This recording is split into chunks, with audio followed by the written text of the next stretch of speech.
शास्त्रों के बलाबल का विचार किया जाता है। सब शास्त्रों का प्रामाण्य एक समान नहीं होता। जैसे लोअर कोर्ट का डिसीजन तब तक मान्य है जब तक हाई कोर्ट का डिसीजन ना आ जाए। हाई कोर्ट ने उसके विपरीत अगर कोई डिसीजन दे दिया तो लोअर कोर्ट का डिसीजन अमान्य होगा। और हाई कोर्ट से ऊपर सुप्रीम कोर्ट ने जो कह दिया उसके विपरीत लोअर कोर्ट हाई कोर्ट की कोई बात स्वीकार नहीं की जाएगी। उसी प्रकार शास्त्रों में सुप्रीम कोर्ट अगर है तो वो वेद है। वेद सुप्रीम कोर्ट। वेद के विरुद्ध अगर पुराण में कोई बात लिखी है तो वो पुराण की बात नहीं मानी जाती, चाहे वेद व्यास ने ही क्यों न लिखा। अब इन बातों को जो लोग नहीं जानते वो कहते हैं फला पुराण में तो ये लिखा है। अरे क्या लिखा है, क्यों लिखा है, उसका कितना बलाबल विचार है, तब तत्व का निर्णय होता। तत्व के निर्णय में सब बातें प्रमाण नहीं होती। तो सर्वोपरि प्रमाण वेद होता है। और वेद के बाद स्मृतियां, जिसको धर्मशास्त्र कहा जाता है, 18 स्मृतियां। और तीसरे नंबर पर इतिहास, रामायण और महाभारत। और इतिहास में भी रामायण त्रेता युग का है और महाभारत द्वापर युग का है। इसलिए महाभारत से ज्यादा प्रामाण्य रामायण का होता है। अगर वाल्मीकि रामायण के विरुद्ध कोई बात महाभारत में कही गई है तो रामायण की बात मानी जाएगी, महाभारत की नहीं मानी जाएगी, भले वेद व्यास ने कहा। ये प्रामाण्य का विचार किया जाता है इस प्रकार से। और सबसे नीचे पुराण चौथे नंबर पर है। 18 पुराण। चौथे नंबर में 18 पुराण जो हैं उनका प्रामाण्य सबसे अवर है। पुराणों का प्रामाण्य तब तक है जब तक इतिहास के साथ, स्मृति के साथ और श्रुति के साथ उसका विरोध न हो।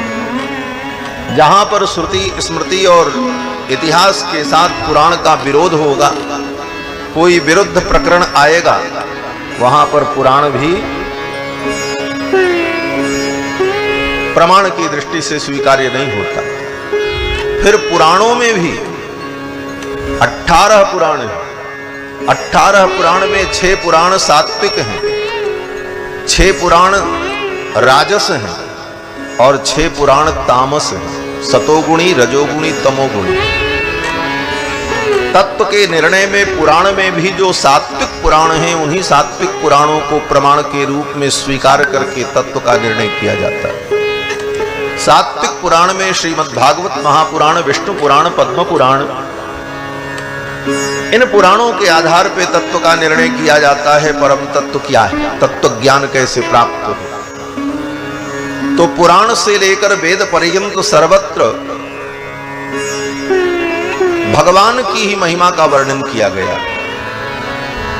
वेदे रामायणे चैव पुराणे भारते तथा आदि मध्ये तथा चान्ते हरिः सर्वत्र गीयते।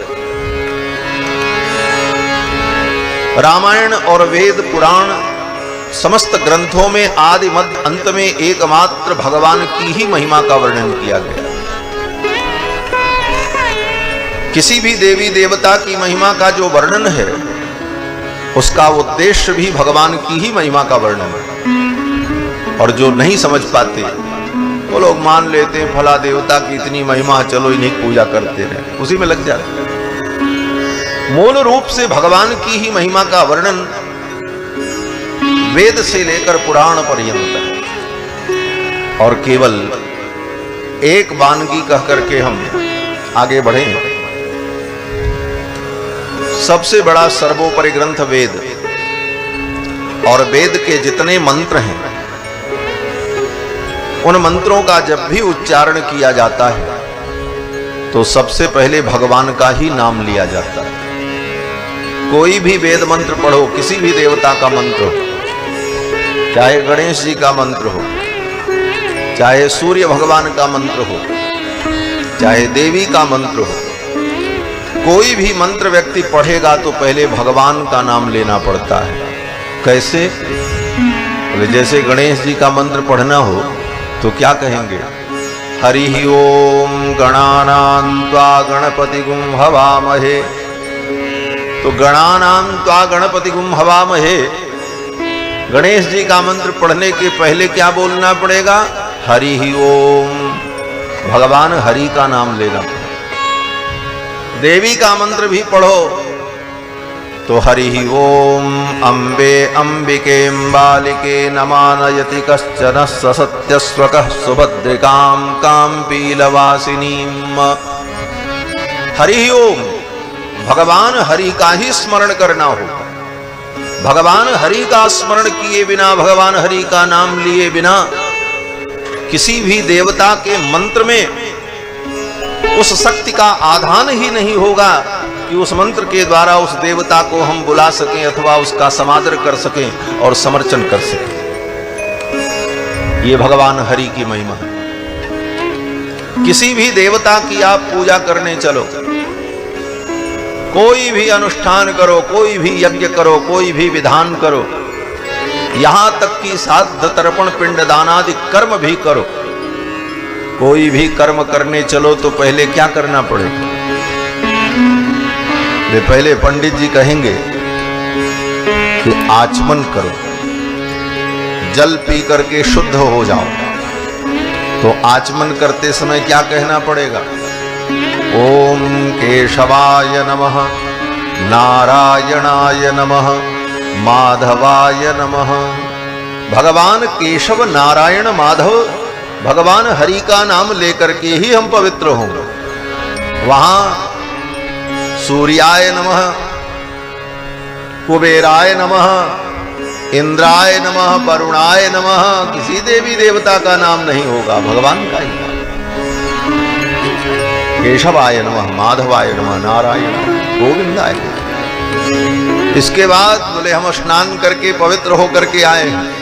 बोले तुम कितना भी पवित्र होकर के आओ, गंगा स्नान करके आओ, पंचगव्य से स्नान करके आओ, लेकिन पूरी पवित्रता तो तब होगी जब तुम्हारे हृदय में भगवान का स्मरण हो। तब क्या करना होगा?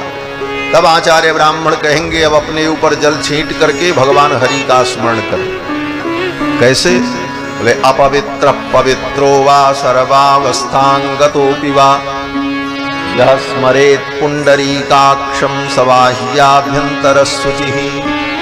अगर तुम पवित्र हो, अपवित्र हो, सर्वावस्थांगतोपि वा, सभी अवस्थाओं को प्राप्त हो चुके हो,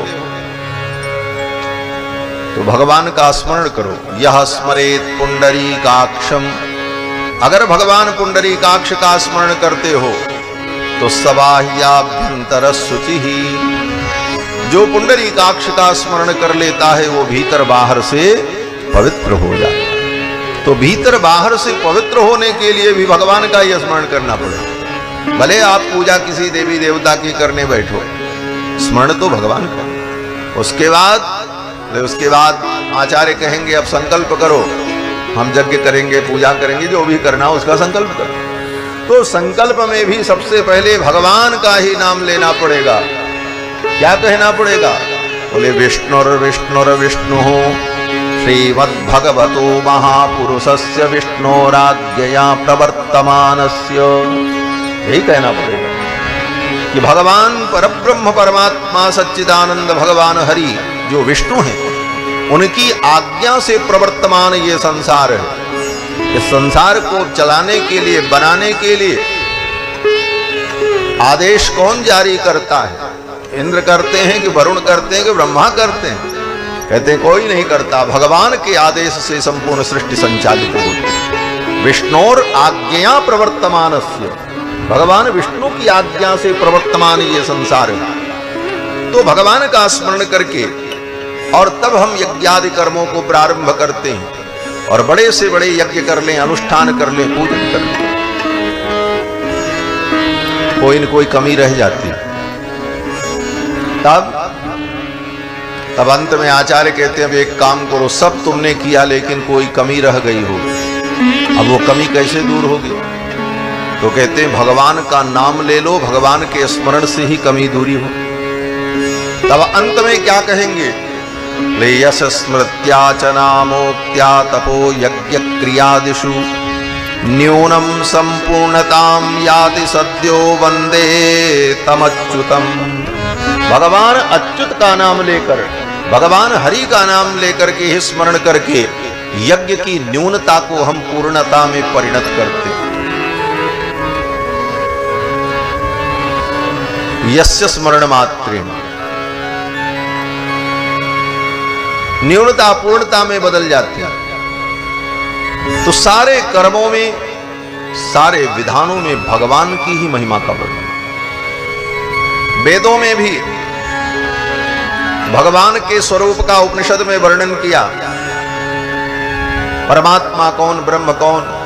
तो पहले तो ऐसे ही बताया कि जिससे सृष्टि उत्पन्न हुई वो भगवान, जो पालन कर रहे हैं वो भगवान, जो आदि में थे वो भगवान, जो अंत में रहेंगे वही भगवान। लेकिन वो भगवान कौन है, उनका नाम क्या है? कुछ स्पष्ट करो। तो पुरुष सूक्त में कहा कि पुरुष एवेदम सर्वम जद्भूतम जच्च भव्यम। ये सब कुछ जिन पुरुष परमात्मा से उत्पन्न हुआ, बोले वो कौन है? उनका कोई नाम ओम हो? बोले साहब उन्हीं से पैदा हुए। ब्राह्मणोस्य मुखमासीत बाहु राजन्यकृतः।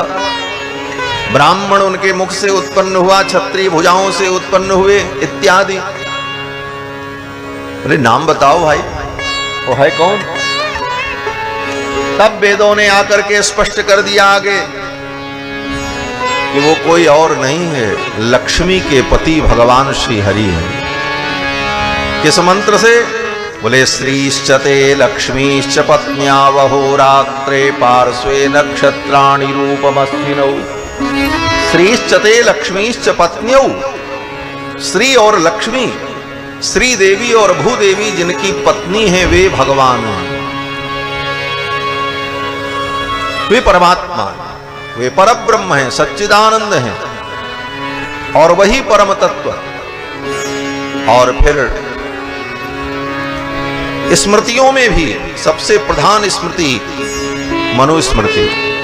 मनुस्मृति के प्रारंभ में मनु जी महाराज कहते हैं आपो नारा इति प्रोक्तः आपो वै नरसूनवः। नार माने जल, और उस नार में, जल में जो शयन करे, जिसका अयन हो, उसको कहते हैं नारायण। और वे नारायण ही परम तत्व है, ये स्मृति में कहा। फिर स्मृति के बाद चौथा और तीसरा प्रमाण इतिहास। इतिहास में भी श्रेष्ठ इतिहास रामायण, जिसकी कथा हम सभी लोग सुनते हैं। इस रामायण में भी बार बार महर्षि वाल्मीकि ने यही कहा कि अर्थितो मानुषे लोके जज्ञे विष्णु सनातनः। भगवान सनातन परमात्मा हरि ही राम के रूप में प्रकट। महाभारत में भी वेद व्यास जी ने भगवान हरि को ही परम तत्व कहा। और फिर पुराणों में भी, सभी सात्विक पुराणों में भगवान हरि को परम तत्व के रूप में स्थापित किया।